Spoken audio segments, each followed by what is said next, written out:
So this is the OEM gauge here that came on the 2007 Outlander, what we're going to be replacing. So obviously we're not replacing it for nothing. We're replacing it because it lights up, but literally nothing on it works.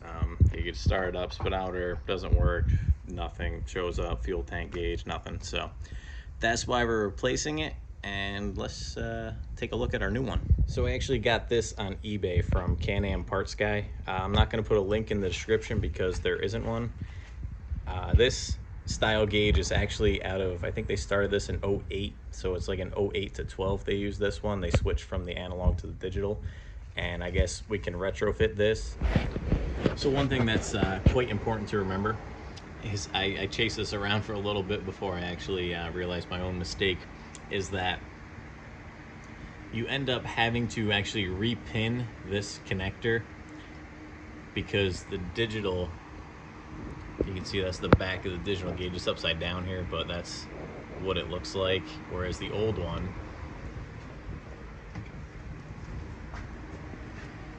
has like a completely different setup. So when I first plugged this thing in, I wasn't getting any power to it or anything, and I was wondering why. I thought I blew a fuse, something, and you know, whatever, but ended up being that. And on Can-Am Guy's website, they offer actually very good detailed instructions on how to do it.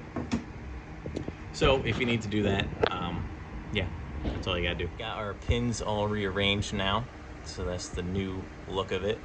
And these things, they come right at you. Literally just you bend these little white plastic tabs up the rest of the way. You can see how they move here. And then you pick up on these a little bit and just slide them back. It's real easy. Like I said, Can-Am Parts Guy gives really detailed, really good instructions on how to do it, so I'm not really going to dive too deep into it.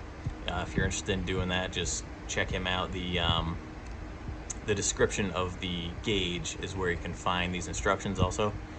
So that's all set. We're going to put that back together and plug her in. Once you get this thing in, turn the key on, it automatically pairs to your machine. I thought I'd had to have it programmed, but turns out it automatically paired to it. Actually literally said on the bottom that it recognized the new ECM, and I wish I would have got the shot, but I didn't. It said it was automatically recognizing it, and it paired to it, and you can see you got your range, you got your fuel, your miles per hour. Each range works. Put it in high, 4-wheel drive, 2-wheel drive. Nice, easy install. So we're taking a look here at our clutches. So you can see right here, this thing looks pretty darn worn. The sheaves here, the belt itself, looking down in there, you can see that it's dry rotted real good. So we're definitely gonna need a belt, and we're gonna have to do something with the clutches here, the sheaves or whatever. Yeah, so, and also we got this neat little clicking noise it makes, which I heard before, but it's really loud now with that cover off.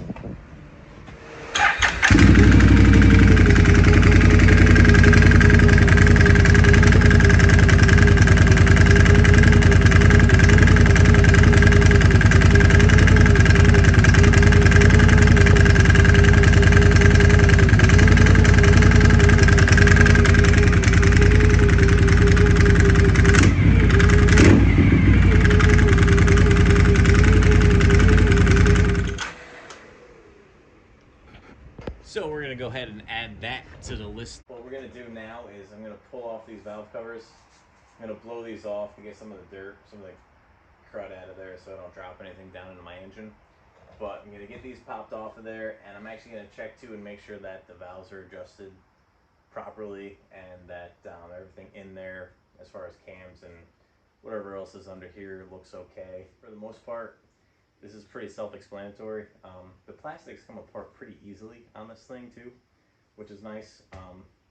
Of course, when it's a 2007, you tend to break bolts and have to cut certain bolts, and it's a little more work, but still not terrible.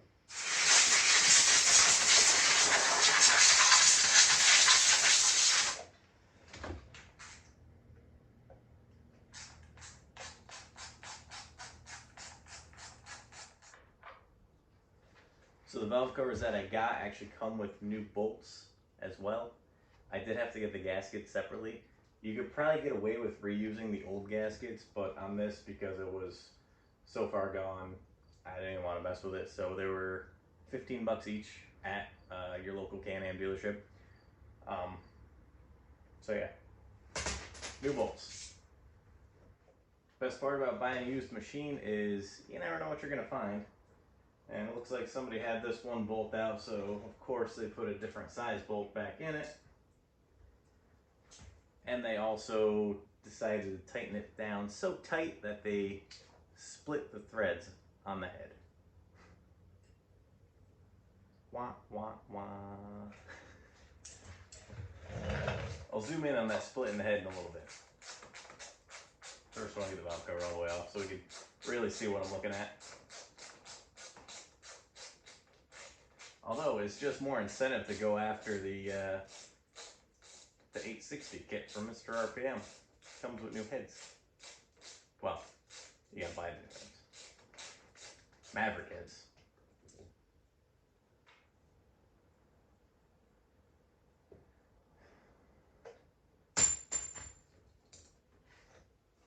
Some people just shouldn't be doing this stuff. Like I said, for the most part, this is pretty self-explanatory. It's literally 4 bolts. You got plenty of room to pop the thing off of there. The rear is a little bit of a different story, but it's just some wires you gotta kind of squish out of the way to be able to pop it right off of there. Guess we'll see what this head looks like underneath. I'm a bit nervous, I'm not gonna lie. These would normally just pop right off, but somebody siliconed the crap out of these to stop the oil from leaking so they could ride it after they bought it. Did a great job with the silicone though.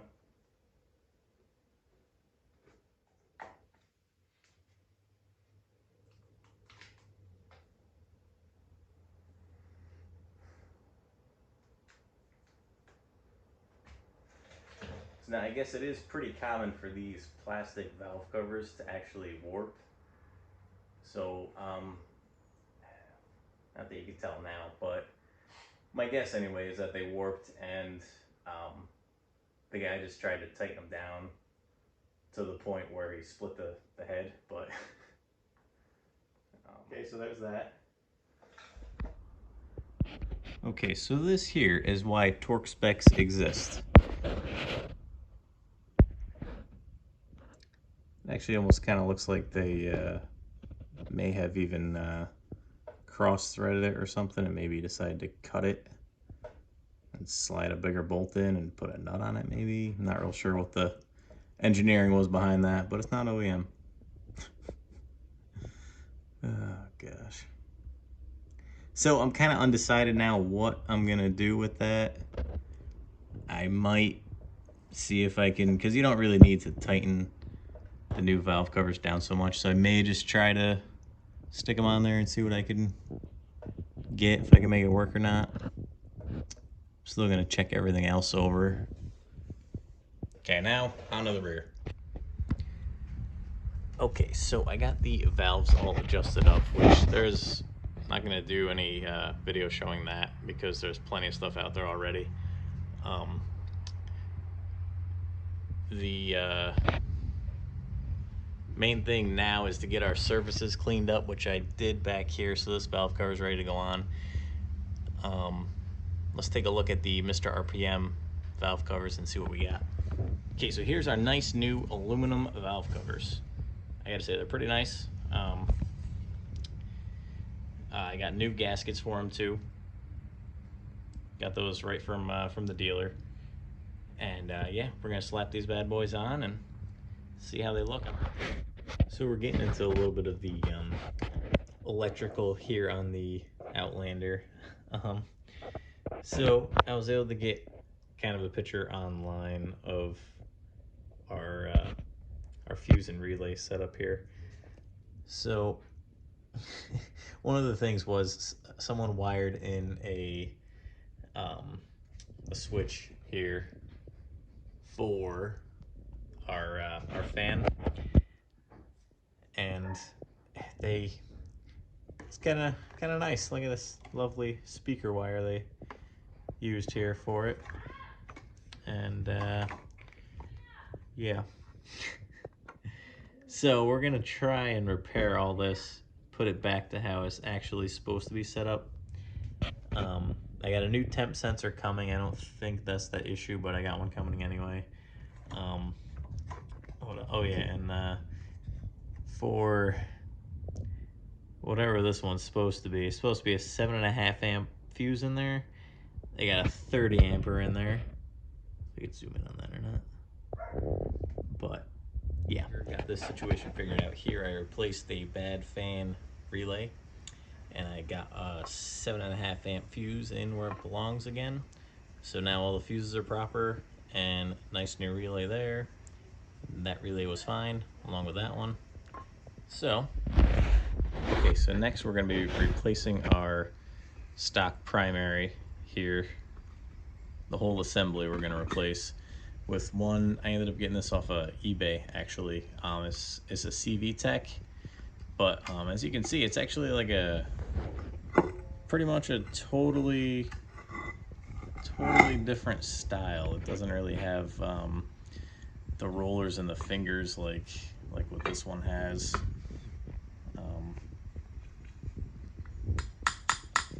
I don't really know what's in there actually, but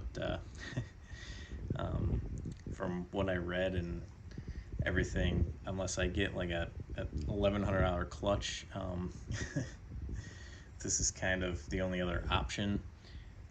Like I said, it's a CV Tech, but I still may end up rebuilding this one. Like you can replace the rollers, you can replace these buttons. They're pretty worn out. I actually got one button missing there. The buttons here, these guys. So they sell rebuild kits. So I may still rebuild this one and have it as a spare or something. But yeah, we'll see. The sheaves are a little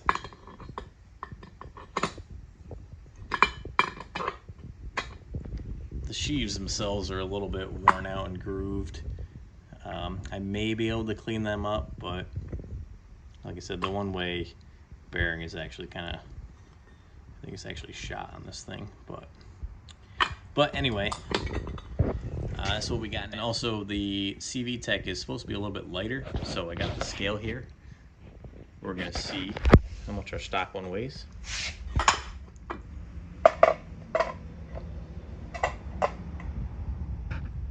It's like 12.2. The CV Tech one.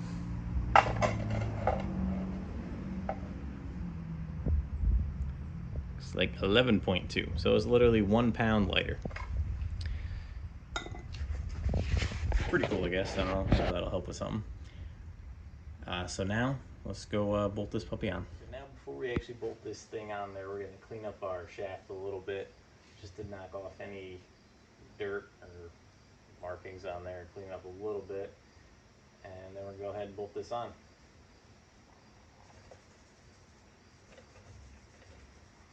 Just using a little bit of Scotch-Brite on it, nothing crazy.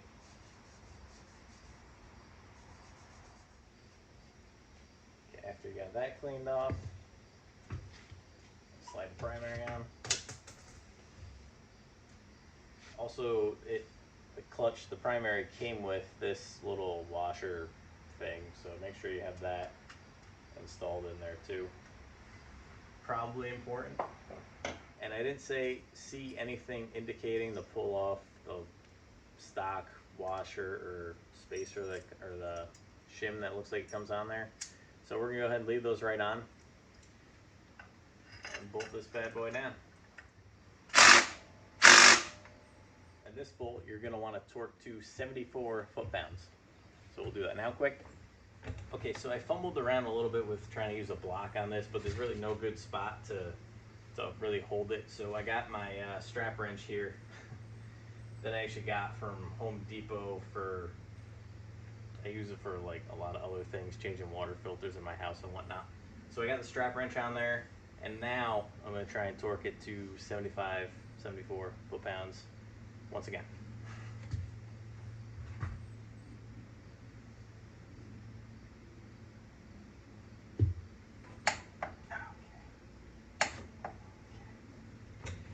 Okay, that worked nicely. This is what this looks like. Okay, next, we're going to put on the secondary. Now, I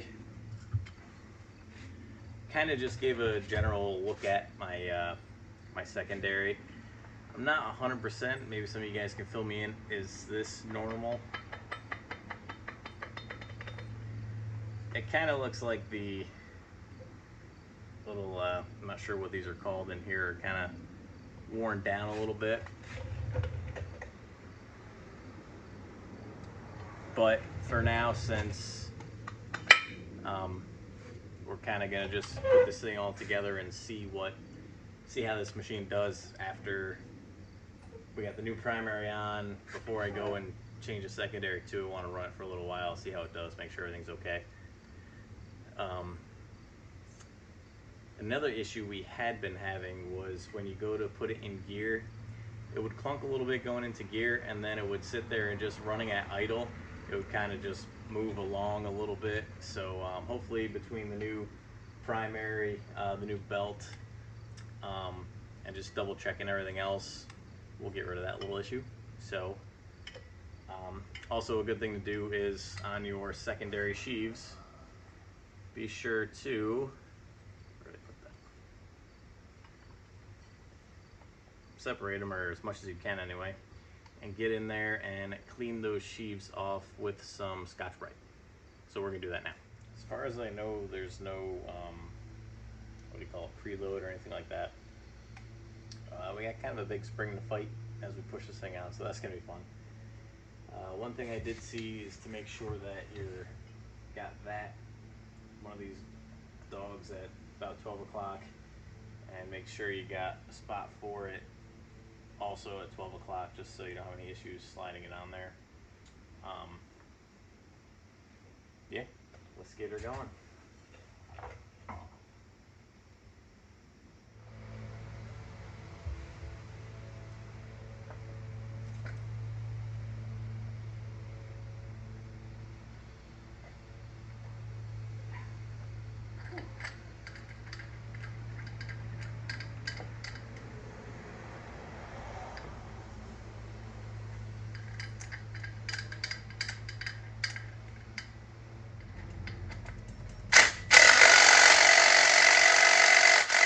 Gets torqued to 44 foot-pounds. So of course they make tools to hold this in place too, which obviously I don't have, but what I do have is a big pair of channel locks. Let's see how this goes. Try not to break anything.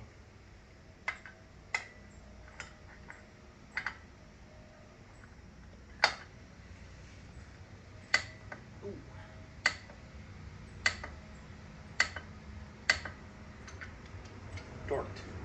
The next step is to spread the sheaves apart. What we're gonna do is I got the special bolt to do it. You can buy a regular bolt. I ended up just getting the tool. It was $5. I'm sure you can get a bolt for like 90 cents, but I just got it, then I didn't have to worry about trying to figure out what size it was, this, that, and the other thing. So we're gonna spread the sheaves apart and slam our new belt on.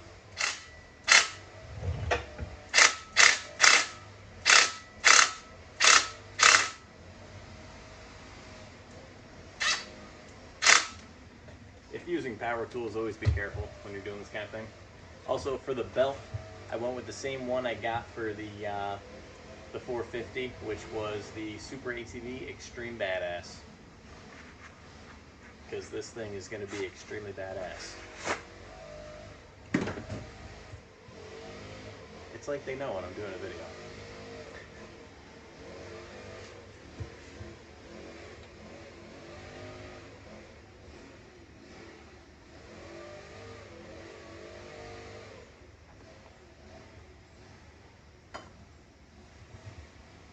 And just like that, it's on. Take our bolt back out.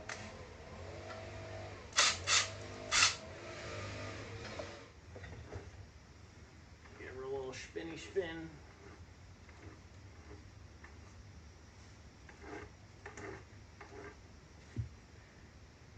And that's that. Okay, so next I'm going to slam our exhaust back together. I had to take that off so I can do the valve covers, which you can see around there now. I didn't really get too into depth with that because it's pretty straightforward, but I will show you what I did with the split head that I had for the 1 bolt. I'll zoom in on that real quick. Okay, so basically all I did is I nut and bolted it. So luckily the one that got all messed up here was pretty much the only one that actually you can get a nut on the bottom side of it. So I was able to just tighten it down using that, and we shouldn't have any oil leaks because everything is on the other side of the seal, so the oil should stay contained in there. But I got a lock nut on there also, just so that doesn't back off on me. But it's little things like this sometimes you got to do when you're dealing with used machines.